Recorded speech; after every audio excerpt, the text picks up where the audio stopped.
बेटा आज का हमारा टॉपिक है वेपर प्रेशर। वेपर प्रेशर की जो जनरल डेफिनेशन है that is pressure exerted by vapours. ठीक है, इसकी सिंपल सी एग्जांपल आप अपने घर में देख सकते हो कि अगर आप पतीला कवर करके पानी बॉईल करते हो तो वो टक टक की आवाज़ आती है, जैसे वेपर्स पतीले के ढक्कन को ऊपर उठाने की कोशिश करते हैं। सीटी बजती है कुकर की, that is also an example of vapour pressure.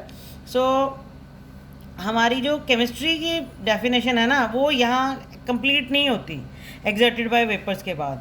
वो क्या कहती है कि vapour pressure is the pressure, पहली लाइन तो वही है, exerted by vapours in equilibrium with liquid और सोल्यूशन, मतलब प्योर लिक्विड भी हो सकता है, सोल्यूशन भी हो सकता है, एट अ पर्टिकुलर टेम्परेचर। ठीक है। अच्छा, अब वेपर प्रेशर किसके ऊपर डिपेंड करता है, फैक्टर्स क्या क्या हैं देखो। सबसे पहला और इम्पॉर्टेंट फैक्टर है nature of the liquid.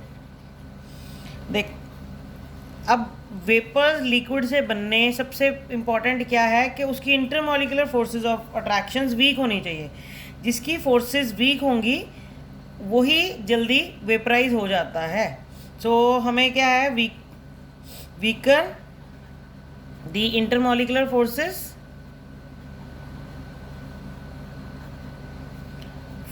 Of attractions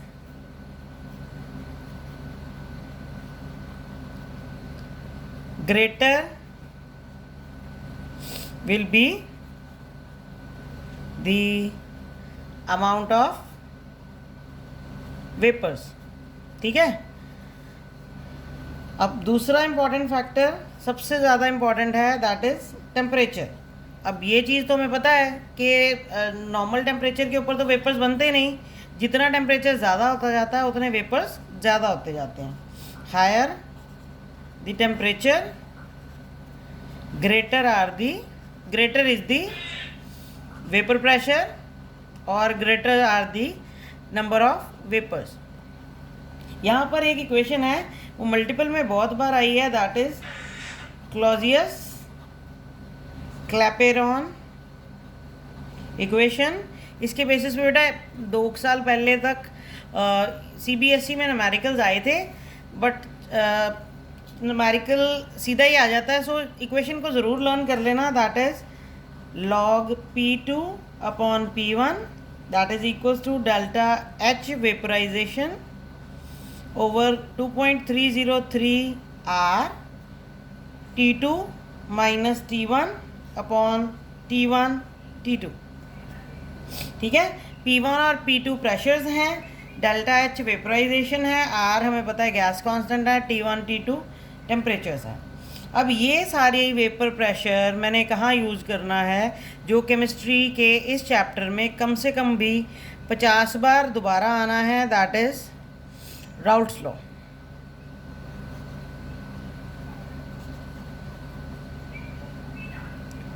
मैंने ओ मिस कर दिया राउल्ट्स लॉ में।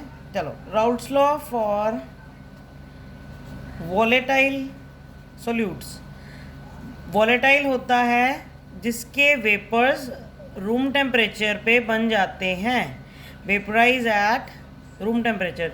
अब आप बोलोगे वो कौन सा है, उसकी बेस्ट एग्जांपल है हमारे पास अल्कोहल। जो आप बोलते हो ना उड़ गया, वो अपने आप रूम टेम्परेचर पे उड़ जाता है, दैट इज दिस वॉलेटाइल। अब राउल्ट्स लॉ की डेफिनेशन क्या कहती है, इन अ सोल्यूशन, बड़ा सिंपल सा लॉ है, in a solution, vapour pressure को VP लिख रही हूँ, vapour pressure of a component at given temperature, मतलब टेम्परेचर आपने चेंज नहीं करना है, एक टेम्परेचर फिक्स कर लेना, is equal to mole fraction of that component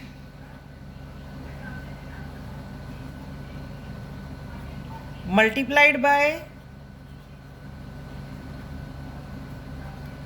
vapor pressure of that component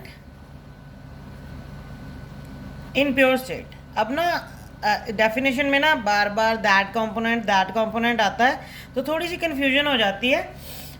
बड़ा ही सिंपल सी डेफिनेशन है इसकी। क्या कहती है इसकी डेफिनेशन कि जो वेपर प्रेशर एक कंपोनेंट का किसी टेम्परेचर पे जो वेपर प्रेशर है ना वो किसके बराबर है। अब वो कंपोनेंट का वेपर प्रेशर हमने निकालना कब है, जब वो किसी चीज़ में मिक्स हो चुका है। अब सोल्यूशन तो तभी बनेगा ना ए में बी मिलेगा तो जब वो दो कंपोनेंट मिल चुके हैं, अब उसका नेचर चेंज हो गया है, जब वो सोल्यूशन फॉर्म में आ गया है, ठीक है, तो उस टाइम पे उसका जो वेपर प्रेशर है वो किसके बराबर हो जाएगा, उसकी ही मोल फ्रैक्शन इनटू उसका जो ओरिजिनल फॉर्म में और प्योर स्टेट में वेपर प्रेशर होना चाहिए था। सो राउट्स लॉ क्या कहता है, अगर किसी एक कंपोनेंट के लिए बात करूं, सो पी ए कंपोनेंट के लिए it will be X A into P A not. ये जो नॉट मैं लिखती हूँ ना, जिसको आप ज़ीरो बोलते हो रेज टू द पावर, वो हमेशा प्योर कंपोनेंट के ऊपर आएगा, ठीक है। ये नॉट हमेशा प्योर के ऊपर डालना। तो अगर दूसरे के लिए लिखूंगी बी कंपोनेंट के लिए तो it will be X B P B naught. So Dalton का पार्शियल प्रेशर का लॉ क्या था, according to Dalton's law of partial pressures, वो क्या कहता था कि जो टोटल प्रेशर है वो सम ऑफ पार्शियल प्रेशर्स है। तो P will be equal to, हमारा टू कंपोनेंट सिस्टम है ना, P A plus P B हो जाएगा, ठीक है। अब P A plus P B, अब पी ए और पी बी की वैल्यूज पुट कर देते हैं। तो so P comes out to be X A P A naught plus X B P B naught. ये चीज़ हमें पता है कि मोल फ्रैक्शन का सम हमेशा किसके बराबर होता है, 1 के। सो एक्स ए को मैं 1 माइनस एक्स बी पुट कर सकती हूँ ना, क्योंकि मुझे फिर कॉमन तो तभी निकाल पाऊंगी ना, इक्वेशन सॉल्व करनी है। चलो मैंने आप रिवर्स भी कर सकते हो, आप एक्स बी को 1 माइनस एक्स ए कर सकते हो, कोई प्रॉब्लम नहीं है। So 1 minus X B P A naught plus X B P B naught. चलो जी, अब क्या हो गया, P B naught minus P A naught, यहाँ कॉमन क्या आ गया, X B plus P A naught. इसको खोल के देख लेना, जब ये मैंने फाइनल सोल्यूशन लिख दिया, आप खोलोगे पहले ये पी ए नॉट हो जाएगा, फिर ये दोनों के साथ मल्टीप्लाई होगा तो इन दोनों में से कॉमन निकल जाएगा, ये यहाँ लिख दिया, ठीक है। अब ज़रा ध्यान से देखना, टोटल अगर एक्स ए 1 है तो एक्स बी कितना हो गया, एक्स ए प्लस एक्स बी 1 है ना, तो अगर एक्स ए 1 है तो एक्स बी 0 हो गया, तो हमारा पी किसके बराबर हो गया, ये पूरी टर्म 0 हो गई ना, that is P A not. ये पूरी टर्म 0 हो गई, ये 1 है तो पी ए नॉट के बराबर आ गया। अच्छा, at X B is equal to 1 तो रिवर्स हो जाएगा। सो पी किसके बराबर आ जाएगा, पी बी नॉट के, ठीक है। सो हमारे पास राउट्स लॉ का ग्राफ प्लॉट हो जाता है।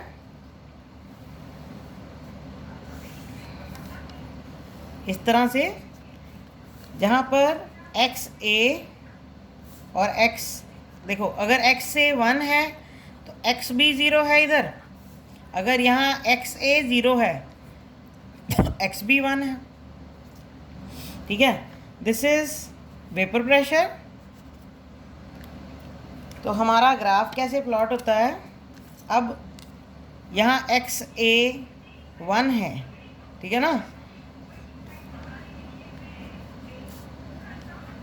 एक ये ग्राफ प्लॉट हो गया, एक ये ग्राफ प्लॉट हो गया, ठीक है। This is P B equals to x B into P B naught, this is P A that is equals to x A into P A naught. अब ये फाइनल क्या हो गया, that is P, that is equal to P A plus P B. ये हमारा simple सा graph है। ठीक है, ये हमें ये जो नॉन वॉलेटाइल के बारे में यहीं तक था हमारा जो राउट्स लॉ। अब कहानी आ जाती है कि अगर मैं ऐड कर दूं volatile solute non volatile solute तो थोड़ी सी इक्वेशन चेंज हो जाएगी। वो कैसे होगी मैं बताती हूँ। अब हम करेंगे कि राउट्स लॉ में वही वाला राउट्स लॉ है, अगर इसमें मैं कोई नॉन वॉलेटाइल सॉल्यूट ऐड कर दूं। नॉन वॉलेटाइल वही हो गया जिसके वेपर्स नहीं बनेंगे। अब नॉन वॉलेटाइल सॉल्यूट ऐड होने से वेपर प्रेशर पे बहुत फ़र्क पड़ जाता है। तो बेसिक इक्वेशन हम वही लेके चलेंगे कि total pressure of the solution that comes out to be उसी की मोल फ्रैक्शन इनटू उसी का प्रेशर, मतलब पी नॉट ही लिखना था, नीचे लिख दिया। चलो जी, अब यहाँ मोल फ्रैक्शन किसके बराबर हो गई, P S over P not. Simple maths है, उसको उधर लेके गए। तो यहाँ क्या हमारे पास आ गया कि ये जो मोल फ्रैक्शन है ये किसके बराबर है, 1 के number of moles plus total number of moles. चलो जी, अभी वैल्यू पुट कर दो, P S upon P naught comes out to be N1 upon N1 plus N2। ठीक है, now subtracting each side from 1। ध्यान देना, सब्ट्रैक्टिंग 1 फ्रॉम ईच साइड और ईच साइड फ्रॉम 1 में फ़र्क है। यहाँ 1 में से सारी साइड माइनस करनी है, साइड में से 1 नहीं माइनस करना। ठीक है, इसके बाद ये क्या हो गया, P naught minus P S over P S. ये क्या हो गया, N1 plus N2 minus N1 over N1 plus N2। N1 के साथ N2 कट गया, N1 के साथ N1 कट गया, सो N2 over N1 plus N2 आ गया। ठीक है, चलो अब हमारे पास एक्सप्रेशन क्या आ गया है,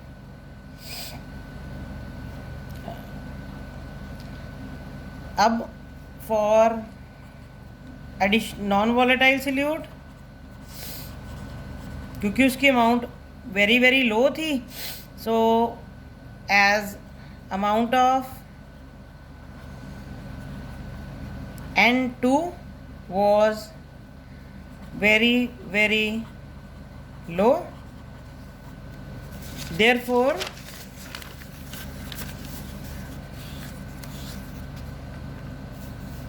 N2 can be neglected from denominator।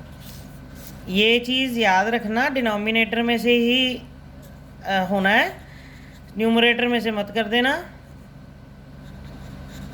क्योंकि 100 प्लस 0.0001 में उसको नेग्लेक्ट कर सकते हैं, 100 को ऊपर से नेग्लेक्ट नहीं कर सकते। ठीक है, तो हमारी इक्वेशन क्या बन गई, P naught minus P S upon P naught is equal to N2 upon N1।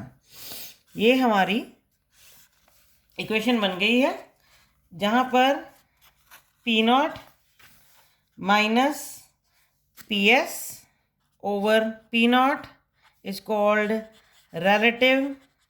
इसकी भी डेरिवेशन दोबारा आएगी, सो यही डेरिवेशन आनी, मैंने दोबारा नहीं करवानी, relative lowering of vapour pressure.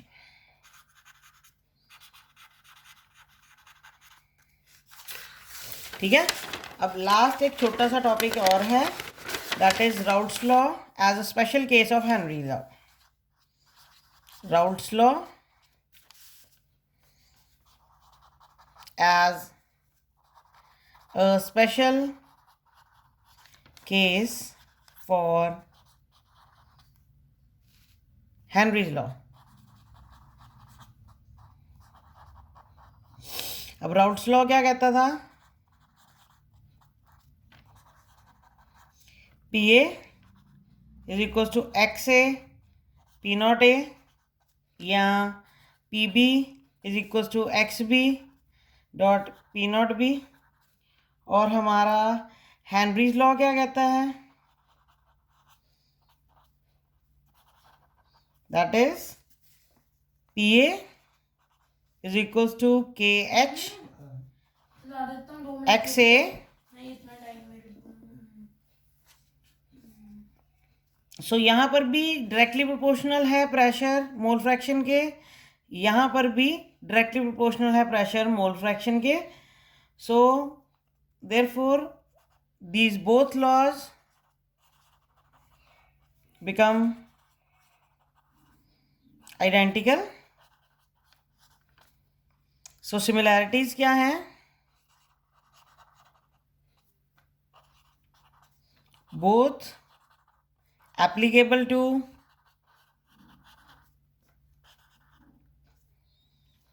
volatile solutions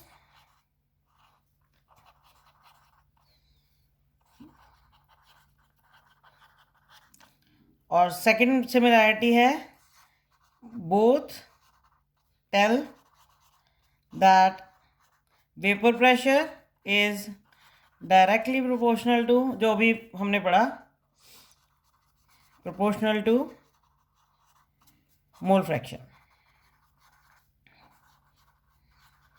अब डिसिमिलैरिटी क्या है?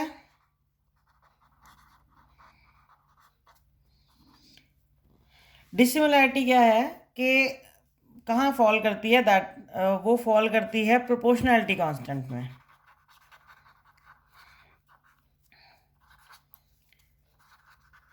देखो हेनरी लॉ में जो प्रोपोर्शनैलिटी कांस्टेंट है के H, that is experimentally determined, ठीक है ना? वो तो आप निकालते हो ना।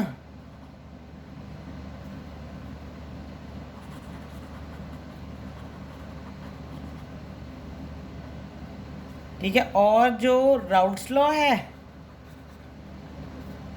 उसमें जो है हमारा constant that is P A not, that is pure state vapour pressure, तो वो तो चेंज होता ही नहीं, ठीक है ना? सो यहाँ पर ये फ़र्क है कि किसी भी चीज़ का जो वेपर प्रेशर है वो प्योर स्टेट में सेम रहता है, और हेनरी लॉ का जो कांस्टेंट है वो हर बार हर टेम्परेचर हर प्रेशर पे चेंज होता जाएगा। सो यहाँ पर हमारा basic first part of solutions finish हो गया है।